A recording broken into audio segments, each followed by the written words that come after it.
Hello friends. என்னடா நம்ம life மட்டும் இப்படியே இருக்கே! காலையில் எழுந்திரிச்சோம், சாப்பாடு செஞ்சோம், குட்டீஸுங்களெல்லாம் ஸ்கூலுக்கு அனுப்பிச்சோம், ஹஸ்பண்டை ஆஃபீஸ்க்கு அனுப்பிச்சோம், அதுக்கப்புறம் கிச்சனை க்ளீன் பண்ணிட்டு துணியெல்லாம் துவைச்சிட்டு இப்படியே நம்ம லைஃப் போகுதே, என்ன வாழ்க்கடா இது அப்படின்னு சொல்லிட்டு ஃபீல் பண்ணுறீங்களா? கண்டிப்பாக இந்த வீடியோ உங்களுக்கு தான். ஸ்கிப் பண்ணாமல் ஃபுல் வீடியோ பாருங்கள். வாங்க வீடியோக்குள்ளே போகலாம். Hello friends, welcome back to home queen life style of 365 days. நான் உங்கள் நதியா. எல்லோரும் சந்தோஷமாகவும் உடல் ஆரோக்கியத்துடனாகவும் இருப்பீங்க அப்படின்னு நான் நம்புகிறேன். நம்மளுக்கு ஏன் லைஃப் போர் அடிக்குது? என்னடா நம்ம லைஃப் இப்படியே இருக்கே, நம்ம வாழ்க்கை இப்படியே போரிங்காகவே போயிட்டுருக்கே. காலையில் எந்திரிக்கிறோம், சாப்பாடு செய்கிறோம், அதுக்கப்புறம் வீடெல்லாம் க்ளீன் பண்ணுறோம், ஹஸ்பண்ட் ஆஃபீஸ்க்கு அனுப்புகிறோம், குழந்தைங்கள ஸ்கூலுக்கு அனுப்புகிறோம்.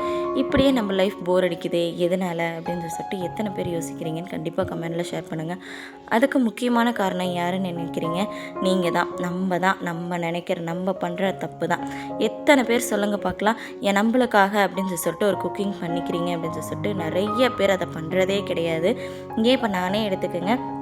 இப்போ எனக்கு பிளட் கம்மியாக இருக்குது அப்படின்னு சொல்லிட்டு டெய்லி ஒரு ஆப்பிள் இல்லை மாதுளம் பழம் சாப்பிட சொல்லியிருக்காங்க. ஆனால் அதை ரெகுலராக நான் ஃபாலோ பண்ணுறேனான்னு கேட்டிங்கன்னா கண்டிப்பாக கிடையாது. எத்தனையோ நாள் குழந்தைங்களுக்காக அப்படின்னு சொல்லிட்டு இந்த மாதுளம் பழம் உரிச்சு கொடுத்துருக்கேன். அதை மீதியாச்சு அப்படின்னா அதை ஹஸ்பண்ட் கிட்ட கொடுத்து நீங்கள் சாப்பிடுங்க அப்படின்னு சொல்லிட்டு அவருக்கு கொடுத்துருக்கணும் இல்லையே, நான் சாப்பிடணும் அப்படின்னு சொல்லிட்டு நான் நினச்சதே கிடையாது. நம்மளுக்கு அப்படின்னு சொல்லிட்டு வரும்போது அதை நம்ம ஸ்கிப் தான் பண்ணுறோமோ தவிர அதை நம்ம செய்கிறதே கிடையாது. உண்மையாக இல்லையா அப்படின்னு சொல்லிட்டு கண்டிப்பாக கமெண்டில் ஷேர் பண்ணுங்கள். இன்றைக்கி மாதுளம் பழத்தில் ஒரு ஜூஸ் மாதிரி போட்டு குடிக்கலாம் அப்படின்னு சொல்லிட்டு பிளட் ரொம்ப கம்மியாகவே இருக்கிறதுனால நிறைய பிரச்சனைகள் எனக்கு வருது. ஸோ அதனால் இப்போ இருந்தாவது நம்மளுக்காகன்னு சொல்லிட்டு நம்ம கேரிங் பண்ணிக்கணும் அப்படின்னு சொல்லிட்டு நான் இந்த கொஞ்ச நாளாக டெய்லியும் எந்த அளவுக்கு பிளட் இன்க்ரீஸ் ஆகிறதுக்கு என்ன நல்லா பண்ணணுமோ அதெல்லாமே பண்ணிகிட்ருக்கேன். இன்றைக்கி ஜூஸ் போடுறதுக்கு அகாரா பிராண்டோட ரீகல் பர்சனல் பிராண்டை தான் யூஸ் பண்ணியிருந்தேன். ரொம்ப ஸ்மூத்தாக குயிக்காக எனக்கு அரைச்சி கொடுத்துருச்சு. இந்த மாதுளம் பழத்தில் அந்த விதையெல்லாம் ஒரு மாதிரி திப்பாக இருக்கும் பார்த்திங்களா, அந்த மாதிரியெல்லாம் எதுவுமே இல்லை. ரொம்பவே சூப்பராக இருந்துச்சு. குடிச்சிட்டு அப்படியே அடுத்த வேலை என்ன பண்ணலாம் அப்படின்னு சொல்லிட்டு அப்படியே போய் உட்காந்து ரிலாக்ஸாக உட்காந்து குடிக்கிறதுக்கு ஸ்டார்ட் பண்ணிட்டேன். நம்ம ஏன் நம்மளுக்காகன்னு யோசிக்கிறது இல்லை? குக்கிங் ஒன்று பண்ணுறோம் அப்படின்னா இந்த டீ காஃபியை தவிர நம்மளுக்காக அப்படின்னு சொல்லிட்டு நம்ம சமைக்கிறதே கிடையாது. எத்தனை பேர் உங்களுக்காக அப்படின்னு சொல்லிட்டு சமைக்காமல் இருக்கிறீங்க அப்படின்னு சொல்லிட்டு கண்டிப்பாக கமெண்டில் ஷேர் பண்ணுங்கள். நீங்கள் தான் சமைக்கிறீங்க. இப்போ ஹஸ்பண்ட் ஆஃபீஸ்க்கு கிளம்புனதுக்கப்புறமா வீட்டில் நம்மளுக்கு மட்டும் சமைக்கணும் அப்படிங்கிற மாதிரி இருந்துச்சுன்னா நிறைய பேர் காஃபி மட்டும் குடிச்சிட்டு எனக்கு இது மட்டும் போதுப்பா, ரெஸ்ட் எடுத்துக்கலாம் அப்படின்னு சொல்லிட்டு உட்கார நிறைய பேர் இருக்கிறீங்க. நான் கூட அப்படி நிறைய டைம் இருந்திருக்கேன். இதனால் நம்மளுக்கு என்ன கிடச்சிருதுன்னு நீங்கள் நினைக்கிறீங்க? ஒன்றுமே கிடையாது. நிறைய ஹெல்த் இஷ்யூஸ் நிறைய வர்றக்க ஆரம்பிச்சிடும். ஸோ அதனால் தயவு செஞ்சு இந்த தப்பை பண்ணாதீங்க. முடிஞ்ச வரைக்கும் இந்த தப்பை பண்ணாமல் இருக்கிறது தான் நம்மளுக்கு, நம்ம ஹெல்த்துக்கு ரொம்ப ரொம்ப நல்லது. நம்ம நல்லா ஆரோக்கியமாக இருந்தோம் அப்படின்னா தான் நம்ம குழந்தைங்களாகட்டும் நம்ம ஹஸ்பண்டே ஆகட்டும் பார்க்க முடியும். ஏன் இப்போ இந்த மாதுளம்பழத்தையே உரிக்கிறோம் பார்த்தீங்களா, பாப்பா தம்பி வயிற்றில் இருக்கும்போது அதிகமாக இந்த மாதுளம்பழம் சாப்பிட்ணும், ஏன்னா எனக்கு பிளட் கம்மியாக இருக்குது அப்படிங்கிறக்காக ரெகுலராக அந்த மாதுளம்பழம் இதெல்லாமே எடுத்துக்கிட்டேன். ஆனால் குழந்தைங்க பிறந்ததுக்கப்புறமா அதை கண்டுக்கிட்டேனான்னு கேட்டிங்கன்னா கண்டிப்பாக கிடையாது. ஸோ இந்த மாதிரி தப்பை நீங்களும் பண்ணவே பண்ணாதீங்க. நம்மளுக்காக அப்படின்னு சொல்லிட்டு நம்ம செஞ்சுக்கிற ஒரு சில விஷயங்கள் தான் நம்மளுக்கு ஒரு பூஸ்டஃபாக இருக்கும் அப்படின்னு சொல்லிட்டு கண்டிப்பாக நான் சொல்லுவேன்.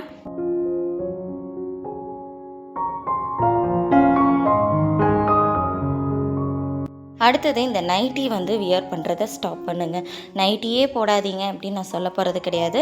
நைட்டி போடுங்க, ஆனால் ரெகுலராக அந்த நைட்டியில் மட்டுமே இருக்காதிங்க. நிறைய டைம் நம்ம சுடிதார், சேலை அப்படின்னு சொல்லிட்டு நிறைய வாங்கி வச்சுருப்போம். அதெல்லாமே கூட நீங்கள் வியர் பண்ணலாம். நைட்டி போட்டு அந்த கண்ணாடி முன்னாடி போய் நின்று பாருங்களேன், ஏதாவது கான்ஃபிடென்ட் உங்களுக்கு கிடைக்குதான்ட்டு கண்டிப்பாக கிடைக்காது. எப்போ பாரு இந்த மாதிரி நைட்டிலேயே இருக்கும், என்னடா வாழ்க்கை அப்படின்னு சொல்லிட்டு தான் கண்டிப்பாக நம்மளுக்கு தோணும். இதே சுடிதாரோ சேரீயோ கட்டிட்டு நம்ம ஃபங்க்ஷனுக்கெல்லாம் கிளம்பும் போது அங்கே போய் கண்ணாடி முன்னாடி நின்று பார்க்கும்போது ஒரு தனி கான்ஃபிடென்ட் வரும். நம்ம எவ்வளோ சூப்பராக இருக்கும், இப்படியே ரெகுலராக இருந்துட மாட்டோமா அப்படின்னு சொல்லிட்டு தோணும். நைட்டி நம்மளுக்கு கம்ஃபர்டபுளான ட்ரெஸ் தான், நான் இல்லைன்னு சொல்லவே மாட்டேன். ஆனால் அந்த நைட்டி மட்டுமே நம்ம கம்ஃபர்டபுளாக இருக்குன்னு நம்ம போடக்கூடாது. சுடிதார் ரெகுலராக நம்ம ஸ்கூல் காலேஜ்க்கெல்லாம் போகும்போது, ஆஃபீஸ்க்கெல்லாம் போகும்போது நம்ம என்ன பண்ணியிருப்போம்னா சுடிதார் சேரீ இதெல்லாம் தான் நம்ம வியர் பண்ணிட்டு போயிருப்போம். அந்த வேலைங்களை செய்யும் போது நம்ம சுடிதார் சேரீ அப்படின்னு சொல்லிட்டு வியர் பண்ணிட்டு போகும்போது, ஏன் வீட்டில் ஹவுஸ் ஒய்ஃபாக இருக்கிற நம்ம இந்த வீட்டு வேலைங்களை செய்யும் போது இதெல்லாம் வியர் பண்ணக்கூடாது அப்படின்னு சொல்லிட்டு ஏதாவது இருக்கா? கண்டிப்பாக நீங்கள் போட்டுட்டு நீங்கள் இது பண்ணலாம். இப்போ நம்ம குழந்தைங்களுக்காகட்டும் எல்லா வீட்டில் இருக்க ஹஸ்பண்ட்காகட்டும் எல்லாத்துக்குமே என்ன தோணுன்னா, எப்போ பாரு இந்த நைட்டிலேயே தான் சுற்றுவா அப்படிங்கிற மாதிரி அவங்களுக்கும் ஒரு தாட் வரும். உங்களுக்குமே வந்து என்னடா நம்ம எப்போ பாரு இந்த நைட்டிலேயே இருக்கோம், நம்மளுக்கு என்னடா என்ன போ இந்த இவ்வளோதான் லைஃப் அப்படிங்கிற மாதிரி உங்களுக்குமே ஒரு மாதிரி சோர்வாக இருக்கும். இதனாலேயே வந்து இந்த நைட்டியை தூக்கி போட்டு சுடிதாரோ சாரியோ கட்டிட்டு நீங்கள் கண்ணாடி முன்னாடி போய் நின்று பார்த்தீங்கன்னா உங்களுக்கே ஒரு கான்ஃபிடென்ட் தன்னை போல் வரும். இதை வந்து கண்டிப்பாக ட்ரை பண்ணி பாருங்கள், நீங்களே இதை ஃபீல் பண்ணுவீங்க.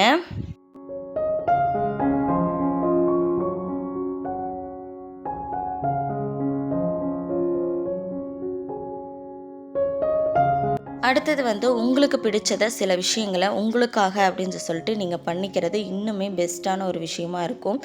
இப்போ ஒரு சிலருக்கு வந்து டெய்லி ரெகுலராக கோயிலுக்கு போகிறது பிடிக்கும், சாமி கும்பிட்றது பிடிக்கும். அப்புறம் வந்து ஒரு சிலருக்கு வந்து நல்லா பாட்டு கேட்குறது பிடிக்கும், புக்ஸ் படிக்கிறதுக்கு பிடிக்கும். உங்களுக்கு என்ன பிடிக்குதோ அது உங்களுக்காக அப்படின்னு சொல்லிட்டு டைம் ஸ்பெண்ட் பண்ணி நீங்கள் அதை பண்ணுங்கள். அதை நீங்கள் பண்ண உங்களுக்கே வந்து ஒரு ஒரு நல்ல ஒரு ஃபீல் கொடுக்கும். என்னடா எப்போ பாரு இப்படியே இருக்கும் அப்படிங்கிற அந்த தாட் இல்லாமல் உங்களுக்காக அப்படின்னு சொல்லிட்டு உங்களுக்காகன்னு சொல்லிட்டு ஒரு சில விஷயங்கள் பண்ணும்போது அவ்வளோ ஒரு திருப்தியாக இருக்கும், சந்தோஷமாக இருக்கும். குழந்தைங்களுக்காக அதை பண்ணணும், ஹஸ்பண்ட்காக இதை செய்யணும் அப்படின்னு சொல்லிட்டு செய்யாமல் நம்மளுக்காக நம்ம இதை செஞ்சுக்கணும் அப்படின்னு சொல்லிட்டு செய்யும் போது அவ்வளோ ஒரு திருப்தி கொடுக்கும். அதை யாராவது செய்ய வேண்டாம்னு சொன்னாங்கன்னா எனக்கு பிடிச்சிருக்கு நான் செஞ்சே தீருவேன் அப்படின்னு சொல்லிட்டு கண்டிப்பாக அதை செய்யுங்க. உங்களுக்கு பிடிச்ச விஷயத்த தயவு செஞ்சு செய்யக்கூடாது அப்படின்னு சொல்லிட்டு நிறுத்தாதீங்க. கோயிலுக்கு போகிற பிடிக்கும், ரெகுலராக கோயிலுக்கு போங்க, சாமி கும்பிட்டு வாங்க. அங்கே கிடைக்கிற ஒரு அமைதி வந்து வேறு எங்கேயுமே கிடைக்காது. உண்மையா இல்லையான்னு கண்டிப்பாக கமெண்டில் ஷேர் பண்ணிடுங்க.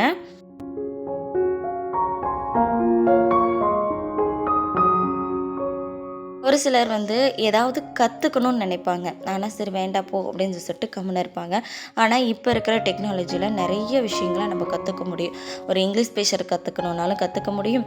அதே போல் டெய்லரிங்கு வந்து அதுக்கப்புறம் வந்து நிறைய விஷயங்கள் கற்றுக்கிறதுக்கு நம்மளுக்கு வந்து நிறைய வாய்ப்புகள் இருக்குது.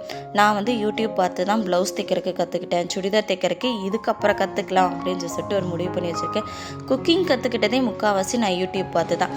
ஸோ இந்த மாதிரி நிறைய வாய்ப்புகள் நம்மளுக்கு இருக்குது. கற்றுக்கணும் அப்படின்னு நினச்சோம் அப்படின்னா நிறைய விஷயங்களை நம்ம கற்றுக்க முடியும்.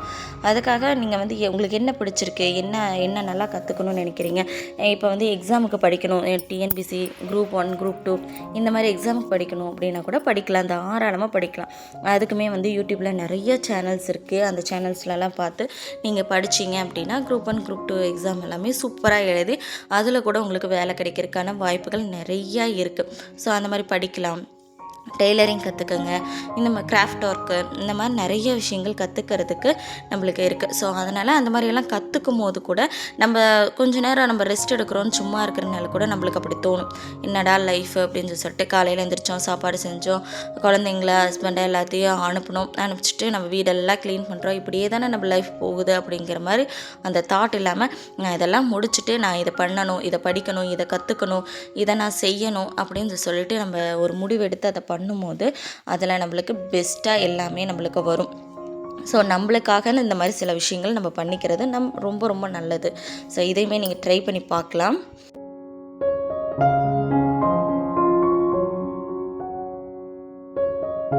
எத்தனை பேர் செல்ஃப் கேர் அப்படின்னு சொல்லிட்டு ஒன்று ஃபாலோ பண்ணுறீங்கன்னு சொல்லிட்டு சொல்லுங்கள் பார்க்கலாம். நிறைய பேர் பண்ணுறதே கிடையாது. இப்போ ஆஃபீஸ் போகும்போதோ, ஸ்கூல் போகும்போதோ, காலேஜ் போகும்போதோ இதெல்லாம் நம்ம பண்ணிகிட்ருப்போம் செல்ஃப் கேர் அப்படின்னு சொல்லிட்டு. அதுக்குன்னு டைம் ஒதுக்கி அந்த வார கடைசியில் ஞாயிற்றுக்கிழமை சனிக்கிழமைன்னு சொல்லிட்டு நம்மளுக்காக டைம் ஒதுக்கி ஒரு சில வேலைகளை செய்வோம். ஆனால் இப்போ வீட்டுக்குள்ளேயே தானே இருக்கேன், எனக்கு என்ன செல்ஃப் கேர் அப்படின்னு சொல்லிகிட்டு இருக்கோம். சில நேரம் வந்து ஃபேஸ் வாஷ் கூட பண்ணாமல் அப்படியே உட்காந்துட்ருக்கிற பல நாட்களும் உண்டு இல்லையா? அந்த மாதிரியெல்லாம் இருக்காதீங்க. உங்களுக்காக அப்படின்னு சொல்லிட்டு செல்ஃப் கேர் கண்டிப்பாக ஃபாலோ பண்ணுங்கள். இப்போ வந்து உங்கள் ஹெல்த்துக்கு என்ன நல்லா தேவையோ அதெல்லாம் சாப்பிட்றது, அதுக்கப்புறம் வந்து ஃபேஸ் பேக் இதெல்லாம் போட்டு ஸ்கின்னை நல்லா க்ளோவாக வச்சுக்கிறது, ஹேர் பேக் போட்டு ஹேர் நல்லா ஸ்மூத்தாக வச்சுக்கிறது, இந்த மாதிரி சில விஷயங்களெல்லாம் நம்மளுக்காக அப்படின்னு சொல்லிட்டு கண்டிப்பாக பண்ணுங்கள். எப்போவுமே நம்ம ஃப்ரீயாக இருக்கிற டைமில் தான் நம்ம தேவையில்லாமல் நிறைய யோசிப்போம். நான்லாம் அதை பண்ணலாமா, இதை செய்யலாமா, அப்படி பண்ணலாமா, இப்படி பண்ணலாமான்னு நிறைய யோசிச்சுருக்கேன். ஆனால் யோசித்து எதையுமே கரெக்டாக ஃபாலோ பண்ணியிருக்கேனான்னு கேட்டிங்கன்னா கண்டிப்பாக கிடையாது.